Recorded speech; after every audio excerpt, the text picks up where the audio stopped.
تبدیل کرتے ہیں کسی دوسری آیت کے بدلے میں. واللہ اعلم بما ينزل، اور اللہ خوب جانتا ہے کہ وہ کیا نازل کر رہا ہے. قالوا انما انت مفتر، تو یہ کہتے ہیں کہ آپ تو جھوٹ گھڑتے ہو معاذ اللہ، یعنی اس اللہ کی طرف جو اس قرآن کی نسبت کرتے ہو یہ غلط نسبت کرتے ہو، اس میں معاذ اللہ آپ جھوٹے ہو. قرآن میں بہت دفعہ ایسا ہوا کہ اللہ تعالیٰ نے ایک آیت نازل کی، اس میں ایک حکم دیا، پھر اس کو چینج کر دیا. بعض دفعہ آیت ایسی چینج کی ہے کہ لفظ ہی اس کا منسوخ کر دیا، اس کی تلاوت پر بھی پابندی لگا دی. بعض دفعہ ایسا نسخ ہوا ہے کہ تلاوت کو باقی رکھا گیا، حکم کو تبدیل کر دیا گیا. بعض دفعہ حکم کو باقی رکھا گیا، تلاوت کو منسوخ قرار دے دیا گیا. یہ تینوں قسم کی مثالیں ہمیں قرآن مجید میں ملتی ہیں. تو حکم کو باقی رکھا گیا اور تلاوت کو منسوخ کر دیا گیا، وہ رجم کی آیات تھیں، جس میں آیت تھی الشیخ والشیخۃ اذا زنایا فرجموا کل واحد منہما، کہ جب شادی شدہ مرد یا عورت زنا کرے تو ان دونوں کو پتھروں سے ہلاک کرو. یہ حکم تو باقی رکھا لیکن الفاظ کو منسوخ کر دیا، یعنی قرآن سے الفاظ نکال دیے گئے. اب اس میں کیا حکمت تھی کہ بھئی جب اللہ تعالیٰ نے حکم کو باقی رکھا ہے تو لفظ کو نکال دیا، اس میں حکمت کیا ہے؟ بہت ساری حکمتیں ہو سکتی ہیں. پہلی بات تو یہ ہمیں ہر حکمت کا علم ہونا ضروری نہیں ہے، لیکن سرسری غور سے جو ایک حکمت معلوم ہوتی ہے وہ یہ کہ رجم کا جو حکم ہے نا اسلام میں بہت سخت حکم ہے، اس کے لیے بہت شدید اور مضبوط دلیل ہونی چاہیے. تو اللہ تعالیٰ نے اجماع کی حجیت کو ثابت کرنے کے لیے کہ اجماع کا جو حکم ہے وہ بھی قرآن کی آیت جیسا ہی ہے، تو یہ بتانے کے لیے عین ممکن ہے ان آیتوں کو قرآن سے نکلوا دیا ہو کہ پوری امت کا صحابہ کا اجماع ہو چکا ہے کہ جو شادی شدہ مرد یا عورت کو رجم ہی کیا جائے گا.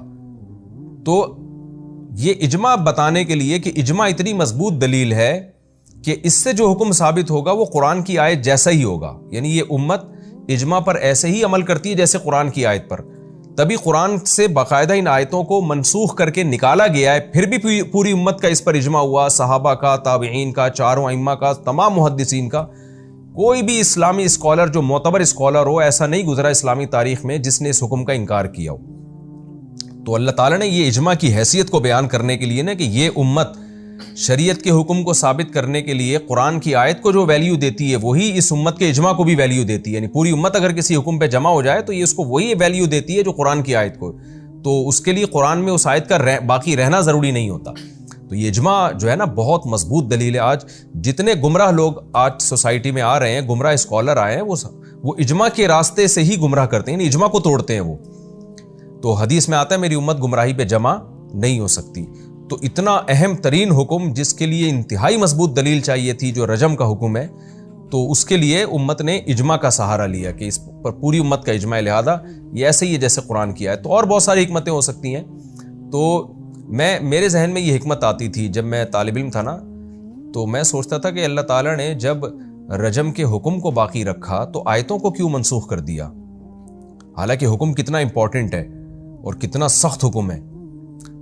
تو میرے ذہن میں یہ بات آتی تھی کہ اللہ تعالیٰ اس میں یہ بتانا چاہتے ہیں کہ یہ امت اجماع کو ایسے ہی فالو کرتی ہے جیسے قرآن کی آیت کو. یعنی قرآن کی آیت اگر منسوخ بھی ہو جائے گی، اگر اجماع ہوگا نا تو امت اس اجماع کو بہت ویلیو دے گی. تو یہ بات اللہ امت کے آخری حصے تک جو قرب قیامت میں آنے والی امت ہے اس تک یہ پیغام دینا چاہتے تھے کہ اس امت کے اجماع کو معمولی نہ سمجھو. اللہ کا فضل ہے کہ میرے ذہن میں یہ نقطہ آیا بعد میں، الحمدللہ میں نے مفسرین میں جب دیکھا، جب طالب علمی کے دور ہمارا مکمل ہوا، جو ایک روایتی طالب علمی کا دور ہوتا ہے، تو مجھے بعض مفسرین کی طرف سے ان کی تفسیروں میں یہ بات صراحت سے مل گئی کہ اللہ نے اس بات کا بہت زیادہ امکان ہے کہ یہ حکمت ہو کہ تاکہ امت اجماع کو ویلیو دے، اور یہ بات ثابت ہو جائے کہ یہ امت اجماع کو وہی ویلیو دیتی ہے جو قرآن کی کسی آیت کو ویلیو دیتی ہے. اس کی وجہ ہے کہ یہ امت گمراہی پہ جمع نہیں ہو سکتی. یعنی اس سے ایک اہم بات یہ بھی ثابت ہوگی کہ آپ قرآن کی آیت کی ایسی تفسیر بیان نہیں کر سکتے جو اجماع امت کے خلاف ہو. آج کتنے اسکالرز ہیں جو قرآن کی آیتوں کی ایسی تفسیر کر رہے ہیں جو ان کی اپنی ذاتی رائے ہوتی ہے اور ذاتی اجتہاد ہوتا ہے، اور وہ پوری امت پہ تھوپ دیتے ہیں اور پوری امت کو غلط قرار دے رہے ہوتے ہیں. تو ایسے کسی اسکالر کو آپ کبھی بھی نہ سنیں جو آپ کو اجماع امت کے خلاف لے کے جا رہا ہو. تمام فقہا صحابہ کا ایک رائے ہو اور وہ اس کے خلاف فتویٰ دے رہا ہو اور دلیل یہ دے رہا ہو کہ میں قرآن و حدیث کو مانتا ہوں، میں کسی اور کے فتوے کو نہیں مانتا، تو اس کی دلیل سے آپ کبھی دھوکے میں نہ آئیں. تو بہرحال جو آیت کا جو اصل مفہوم ہے وہ یہ کہ یہ مشرکین نے یہ کہا کہ اگر یہ اللہ کا کلام ہے تو یہ منسوخ کیوں ہوتا ہے بھائی؟ اللہ نے ایک آرڈر دیا تو اللہ اس آرڈر پہ قائم رہے نا, اس کو چینج کیوں کر رہا ہے؟ اس کی بہت ساری مثالیں پچھلے لیکچروں میں یہ مثالیں میں دے چکا ہوں. تو ان مثالوں میں اللہ نے جواب بھی دیا ہے کہ بھئی اللہ تعالیٰ اگر ایک آیت نازل کر رہے ہیں جو اس وقت کے لحاظ سے سوٹیبل ہے, وہ آرڈر اس زمانے کے لحاظ سے ہے, اور پھر اللہ اس کو چینج کر رہے ہیں اس لیے کہ دوسرے زمانے کے لحاظ سے وہ چینجنگ ہی کا تقاضا کرتا ہے, تو اس میں کیا حرج ہے؟ اس سے یہ تو نہیں ثابت ہوتا کہ یہ اللہ کا کلام نہیں ہے. یہ بات جب ثابت ہوگی کہ پہلے والا حکم غلط ہو یا دوسرے والا حکم غلط ہو, پھر یہ ثابت ہوگا کہ یہ اللہ کا کلام نہیں ہے, کیونکہ اللہ غلطی نہیں کر رہا. اس زمانے کے لحاظ سے وہی حکم تھا, اور جب زمانہ چینج ہوا تو اللہ نے حکم کو چینج کر دیا. تو یہ تو اس کے تقاضا ہے کہ یہ واقعی اللہ کا کلام ہے جو لوگوں کی مصلحت کو دیکھ کر نازل کیا جا رہا ہے. اور پھر جب اللہ تعالیٰ نے یہ بات اللہ کے علم میں تھی کہ اب ایسے احکام نازل کیے جائیں کہ اب وہ قیامت تک اس میں تبدیلی نہ ہو, تو پھر اللہ نے نبی صلی اللہ علیہ وسلم کے آخری دور میں جو احکام نازل کیے وہ ہمیشہ کے لیے ہو گئے. تو یہ جو تدریج آئی ہے, کیونکہ ابتدائی اسلام کا زمانہ تھا, اس میں احکام کی حیثیت کچھ اور تھی, لوگ نئے نئے مسلمان ہو رہے تھے, اسلام اسٹیبل نہیں ہوا تھا, اور بہت ساری برائیوں میں عرب مبتلا تھے, ان سے ایک دم سے چھڑوانا ممکن نہیں تھا. لیکن دو طرح کے احکام میں چینجنگ ہوئی ہے. ایک تو یہ کہ کچھ برائیاں ایسی تھیں کہ ان کو فوراً تبدیل کرنے میں یہ تھا کہ قوم شاید ممکن ہے تبدیل نہ ہو, یعنی بہت زیادہ مشکل میں پڑ جائے گی وہ. اور کچھ احکام ایسے تھے کہ برائی چھڑوانے کے لیے اس میں زیادہ سختی کا حکم تھا تاکہ ان کو اس برائی سے بچنے کی عادت ہو. تو ان دونوں طرح کے احکام آئے. مثال کے طور پر آپ شراب کو دیکھ لیں کہ شراب کے بارے میں پہلے کیا حکم آیا, یا ایھا الذین آمنوا لا تقربوا الصلاۃ وانتم سکارا, اے ایمان والو جب تم نشے کی حالت میں ہو تو نماز نہ پڑھو, نماز کے قریب مت جاؤ. اس میں اشارہ تھا کہ نشہ کرنے پر ہم پابندی نہیں لگا رہے, شراب پر پابندی نہیں ہے, لیکن نماز میں شراب پی کے نماز پڑھنے کی اجازت نہیں ہے. جب نماز کا جب ٹائم ہوگا تو شراب سے اجتناب کرنا ہے آپ نے. تو یہ حکم بعد میں تبدیل کیا گیا. اور انما الخمر والمیسر والانصاب والازلام رجس من عمل الشیطان فاجتنبوہ, کہ یہ سب چیزیں ناپاک ہیں, ان کو چھوڑ دو. تو ہمیشہ کے لیے شراب کو حرام قرار دے دیا گیا. اب پہلی والی آیت بھی اللہ کی طرف سے تھی, دوسری والی آیت بھی اللہ کی طرف سے. اب مشرکین کہہ رہے ہیں, مذاق اڑا رہے ہیں, یہ کیا بات ہے, پہلے اجازت ہے صرف نماز میں پابندی, بعد میں ہمیشہ کے لیے حرام. تو بھائی وہ شروع میں پابندی وہ مصلحت کے خلاف تھی. پورا عرب شراب پیتا تھا, سب لوگ شراب پیتے تھے الا ماشاءاللہ چند لوگوں کے. تو پہلے وہ اتنی آزمائشوں میں گرم پتھروں پہ ان کو لٹایا جا رہا ہے, کوئلوں پہ ان کو جلایا جا رہا ہے, اتنی سخت عذاب میں ایک ایسی چیز کو فوراً چھڑوا دینا جو صدیوں سے پیتے آ رہے ہوں. تو اللہ غفور الرحیم بھی تو ہے نا, وہ چاہتا ہے کہ اپنے بندوں کو تدریجاً آہستہ آہستہ حکام دے. تو شروع میں یہ حکم دیا, پھر ہمیشہ کے لیے حرام کر دیا گیا. اچھا, یہاں تو آسانی سے مشکل کی طرف. کچھ احکام ایسے ہیں جن میں پہلے مشکل تھی پھر آسانی کی طرف لے کر آئے. جیسے جب شراب کو مستقل حرام کر دیا گیا تو اس میں یہ حکم دیا گیا کہ حدیث میں آتا ہے کہ شراب کے برتن رکھنے پر بھی پابندی ہے. عرب جن برتنوں میں شراب رکھا کرتے تھے وہ برتن بھی توڑنے کا حکم تھا. اب یہ سختی تھی. وجہ اس کی یہ کہ جب مکمل حرام ہو گئی نا, اب اگر برتن رکھنے کی اجازت دی جائے تو جو شراب کے عادی لوگ ہیں برتنوں کو دیکھ دیکھ کے ان کو شراب یاد آئے گی, تو ان کو حکم دیا کہ شراب کے برتن بھی توڑ دو, وہ بھی استعمال کرنے کی اجازت نہیں ہے. پھر یہ حکم منسوخ کیا گیا کہ نہیں, اب شراب کے برتن رکھ سکتے ہو, یعنی برتنوں کو توڑنے کا, کیونکہ اب شراب سے بچنے کے عادی ہو گئے ہیں. برتنوں کو اب برتن دیکھ کے شراب کی یاد نہیں آئے گی کیونکہ اب چھوڑنے کی عادت ہو گئی ہے. تو یہ جو احکام میں کچھ تھوڑی بہت چینجنگ آئی ہے, یہ ابتدا میں آئی ہے اس لیے کہ تاکہ ایک عرب کو اس سے اسلامی احکام سے مانوس کیا جا سکے. شروع میں عربوں کو وضو سے مانوس کرنے کے لیے, کیونکہ وضو کے وہ عادی نہیں تھے, جسم کو اتنا زیادہ صاف ستھرا رکھنے کے عادی نہیں تھے, حکم دیا گیا کہ آگ پہ پکی ہوئی بھی کوئی بھی چیز اگر کھا لی جائے گی نا تو اس سے بھی وضو ٹوٹ جائے گا. بعض فقہا کا بھی یہ مذہب ہے, جیسے اونٹ کا گوشت کھانے سے امام احمد بن حنبل کے نزدیک وضو ٹوٹ جاتا ہے. جمہور کہتے ہیں کہ یہ ابتدائی اسلام میں تھا تاکہ لوگ وضو کے عادی بنے, یعنی ایسی چیزوں سے وضو توڑا جاتا تھا, یعنی وضو توڑنے کا حکم دیا گیا, وضو کو توڑنا قرار دیا گیا کہ جو عام استعمال میں تھی تاکہ بار بار وضو کریں. جب عادت پڑ گئی تو پھر جو اسلام میں آخر میں جو جمہور فقہا کے نزدیک کہ بھئی نجاست جسم سے نکلے گی تو وضو ٹوٹے گا, ورنہ وضو آپ کا نہیں ٹوٹے گا. ورنہ ابتدائی اسلام میں تو یہ تھا کہ آپ اونٹ کا گوشت کھانے سے بھی وضو ٹوٹ جاتا ہے, ہر وہ چیز جو آگ پہ پکی ہوئی ہے وہ کھانے سے بھی وضو ٹوٹ جائے گا, تاکہ بار بار وضو کریں اور اس کی عادت پڑے. تو یہ جو اسلام میں چینجنگ آئی ہے کچھ احکام کی، تو یہ چینجنگ یہ اس کی علامت نہیں ہے کہ یہ اللہ کا کلام نہیں ہے۔ تبھی اللہ نے جواب کیا دیا کہ وَإِذَا بَدَّلْنَا آیَةً مَكَانَ آیَةٍ، جب ہم ایک آیت کو تبدیل کرتے ہیں دوسری آیت کے ذریعے، تو وَاللَّهُ أَعْلَمُ بِمَا يُنَزِّلُ، اللہ کو خوب پتہ ہے وہ کیا نازل کر رہا ہے، یعنی اللہ اس سے غافل نہیں ہے۔ تو جب اللہ کو پتہ ہے کہ کیا نازل کر رہا ہے تو وہ مصلحت پر مبنی نازل ہوگا، وہ ایسی آیتیں نہیں ہوں گی جو غلط آیتیں ہوں یا غلط آرڈر ہوں، تو اللہ کو خوب پتہ ہے۔ لیکن کیا ہوتا ہے، قالوا انما انت مفتر، یہ کیا کہتے ہیں، اے نبی معاذ اللہ آپ گھڑ رہے ہیں۔ مشرکین تو نبی نہیں مانتے تھے، اے محمد آپ معاذ اللہ گھڑ رہے ہیں۔ تو یہ غلط چیز کو دلیل بنا کے نبی صلی اللہ علیہ وسلم کو جھوٹا قرار دیتے تھے۔ قرآن کہتا ہے بل اکثرهم لا يعلمون، ان میں سے اکثر لوگ جانتے نہیں ہیں۔ کیا مطلب، جاہل ہیں، وہ باتیں کر رہے ہیں جو اہل علم پر زیب نہیں دیتی۔ اہل علم دلیل کو دلیل مانتے ہیں، ایسی چیز جو دلیل نہیں ہو اہل علم اس کو دلیل قرار نہیں دیتے۔ تو قرآن میں ایک آیت کا نازل ہو کے اس کا منسوخ ہو کے اس کی جگہ دوسری آیت کا نازل ہونا، یہ اس بات کی دلیل نہیں ہے کہ نبی صلی اللہ علیہ وسلم نے اس کلام کو خود سے گھڑ لیا ہے۔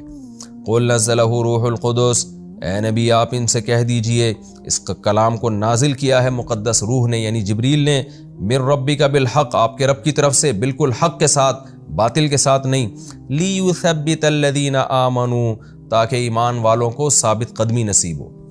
تبھی جب آیتیں نازل ہوتی ہیں اور تدریجاً نازل ہوتی ہیں تو اہل ایمان کا ایمان کم ہونے کے بجائے اور زیادہ بڑھتا ہے۔ تو باطل لوگ ہیں جو اوٹ پٹانگ باتیں کر کے لوگوں کو دین سے روکتے ہیں، وہ کہتے ہیں یہ آیتیں نازل ہو رہی ہیں تو یہ تو اللہ کا کلام نہیں ہے، جبکہ ایمان والوں کو اور زیادہ مضبوطی ملتی ہے، وہدن، اور ان کو اس میں ہدایت ملتی ہے، سیدھا راستہ ملتا ہے، وبشریٰ للمسلمین، اور جو لوگ فرما بردار بنتے ہیں ان کو خوشخبریاں ملتی ہیں اور موٹیویشن ملتی ہے۔ وَلَقَدْ نَعْلَمُ أَنَّهُمْ يَقُولُونَ إِنَّمَا يُعَلِّمُهُ بَشَرٌ، اللہ تعالیٰ اب رسول اللہ صلی اللہ علیہ وسلم کو تسلی دے رہے ہیں۔ کچھ لوگ تو اس بات کو بنیاد بنا کے اس کلام کو جھوٹا معاذ اللہ قرار دیتے تھے کہ اس میں چینجنگ کیوں ہوتی ہے، اور کچھ لوگ یہ کہتے تھے کہ رسول اللہ صلی اللہ علیہ وسلم کے پاس مکہ میں ایک نصرانی آیا کرتا تھا، عیسائی تھا، وہ بیٹھا کرتا تھا، آپ کی باتیں سنا کرتا تھا، تو آپ صلی اللہ علیہ وسلم اس کو آپ کی باتیں اچھی لگتی۔ تو آپ کو پتہ ہے جب بھی کوئی پروپیگنڈا کرنے والا ہوتا ہے نا تو وہ تو رائی کا پہاڑ بنا دیتا ہے، اس کو تو ایک سرا چاہیے ہوتا ہے۔ تو کسی نے آپ کو دیوانہ کہا معاذ اللہ، کسی نے آپ کو مجنون کہا، کسی نے شاعر کہہ کے رد کیا، کسی نے کہا کہ یہ جو ہے کلام چینج ہو رہا ہے، یعنی احکام آیتیں چینج ہوتی ہیں تو اس کا مطلب یہ نبی نے گڑھا ہے۔ تو بعض لوگوں کو یہ موقع مل گیا کہ بھئی یہ جو ایک نصرانی ہے، عیسائی ہے، یہ جو محمد صلی اللہ علیہ وسلم کے پاس آ کے بیٹھتا ہے ان کی محفل میں اور آپ صلی اللہ علیہ وسلم سے باتیں بھی کرتا ہے، تو یہ سکھا رہا ہے اصل میں محمد صلی اللہ علیہ وسلم کو یہ باتیں۔ وہ عیسائی ہے، وہ اس کے پاس تورات اور انجیل کا علم ہے، تو وہاں سے باتیں لے کے محمد صلی اللہ علیہ وسلم کو معاذ اللہ سکھاتا ہے، اور پھر نبی صلی اللہ علیہ وسلم ان باتوں کو جو تورات انجیل کی اصل میں باتیں ہیں، وہ بھی تو آسمانی کتابیں ہیں نا، تو اصل میں وہ باتیں ہیں جو محمد صلی اللہ علیہ وسلم اللہ کی طرف منسوب کر کے اپنے الفاظ میں بیان کر دیتے ہیں، اور ایک بشر آ کے ان کو یہ سب چیزیں سکھا رہا ہے، انسان آ کے سکھا رہا ہے۔ تو اس کا قرآن نے جواب دیا کہ اے نبی آپ غمزدہ نہ ہوں، وَلَقَدْ نَعْلَمُ أَنَّهُمْ يَقُولُونَ إِنَّمَا يُعَلِّمُهُ بشر، ہمیں پتہ ہے کہ یہ لوگ یہ دعویٰ کرتے ہیں کہ محمد صلی اللہ علیہ وسلم کو ایک انسان آ کے یہ ساری باتیں سکھا رہا ہے۔ تو ہم سب یہ چیزوں کو دیکھ رہے ہیں، آپ غم نہ کریں۔ جس کی چاہت میں، جس کو راضی کرنے کے لیے آپ دعوت اور تبلیغ کا کام کر رہے ہیں نا، تو اس کی راہ میں آپ کو جو تانے مل رہے ہیں، تو آپ کا محبوب جو اللہ ہے وہ یہ سب چیزوں کو سن رہا ہے، تو اس سے بھی انسان کو کافی تسلی ہوتی ہے کہ میں جس کے لیے تانے برداشت کر رہا ہوں وہ ذات تو کم از کم سن رہی ہے اور دیکھ رہی ہے نا، تو اس کا مجھے اجر دے گی۔ آگے اللہ ان کے اعتراض کا جواب دیتے ہیں کہ جو شخص پیغمبر کی محفل میں آ کے بیٹھتا ہے اور پیغمبر صلی اللہ علیہ وسلم کی باتیں سنتا ہے، تو تم کہہ رہے ہو کہ نبی صلی اللہ علیہ وسلم کے اس سے معاذ اللہ تعلقات ہیں اور اس سے سب چیزیں سیکھ رہے ہیں، تو عقل سے کام لو۔ لسان الذی یلحدون الیہ، اس شخص کی زبان جس کی طرف یہ لوگ اس قرآن کو منسوب کر رہے ہیں کہ یہ قرآن وہ سکھا کے جا رہا ہے، اعجمی، اس کی تو اصل زبان اعجمی ہے، یعنی وہ تو اعجمی زبان بولتا ہے، وہ شخص بھی اعجم ہے، یعنی اس کی جو مدر لینگویج ہے، جو مدر ٹنگ ہے، وہ تو عربی ہے ہی نہیں۔ تو ظاہر ہے جس کی مادری زبان عربی نہ ہو وہ فصیح عربی کیسے بول سکتا ہے، اور وہ کیسے اس فصیح عربی کو سکھا سکتا ہے؟ یعنی بہت زیادہ یہ ہوگا نا کہ وہ اپنی زبان میں کچھ باتیں نبی صلی اللہ علیہ وسلم کو معاذ اللہ سکھا رہا ہے اور آپ صلی اللہ علیہ وسلم اس کو قرآن کی شکل میں بیان کر رہے ہیں عربی میں. تو اتنی فصیح و بلیغ عربی، جبکہ محمد صلی اللہ علیہ وسلم نہ لکھنا جانتے ہیں نہ پڑھنا جانتے ہیں، تو ایسی فصیح و بلیغ عربی جس کا کوئی متبادل بنا نہ سکتا ہو، یہ محمد صلی اللہ علیہ وسلم سے کیسے ممکن ہے؟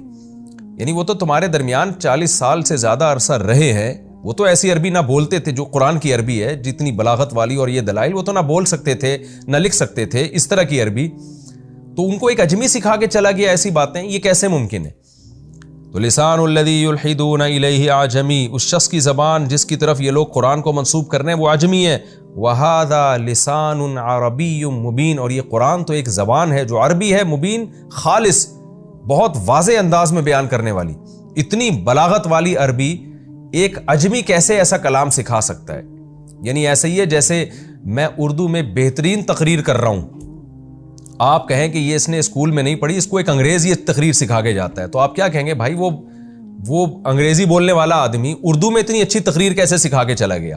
تو یہی انداز قرآن کا ہے کہ محمد صلی اللہ علیہ وسلم جو کلام پیش کر رہے ہیں وہ ایک عجمی ایسا کلام کیسے سکھا سکتا ہے؟ اس کی تو یہ زبان ہی نہیں ہے، وہ تو ٹوٹی پھوٹی عربی بولے گا، غلط عربی بولے گا، تو یہ کیسے ممکن ہے؟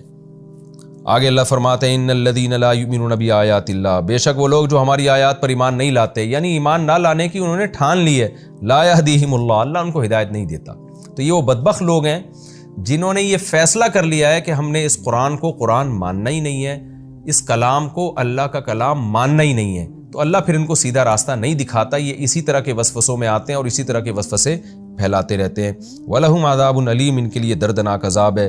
رہا یہ مسئلہ کہ یہ لوگ کہتے ہیں کہ محمد صلی اللہ علیہ وسلم معاذ اللہ جھوٹ باندھ رہے ہیں اللہ پہ، اپنی طرف سے کلام بنا کے اللہ کی طرف منسوب کر رہے ہیں، جھوٹ باندھ رہے ہیں.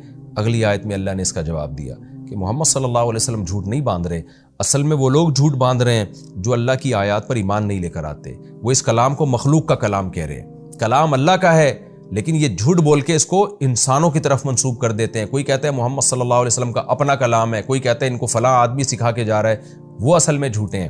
انما یفتری الکذب، جھوٹ وہ لوگ گھڑتے ہیں، الذین لا یؤمنون بآیات اللہ، جو اللہ کی ان آیات پر ایمان نہیں لے کر آ رہے. واولئک هم الکاذبون، اور یہی لوگ ہیں اصل جھوٹے. تو محمد صلی اللہ علیہ وسلم جھوٹے نہیں ہیں، بلکہ محمد صلی اللہ علیہ وسلم کا اور قرآن کا انکار کرنے والے لوگ وہ ہیں جھوٹے.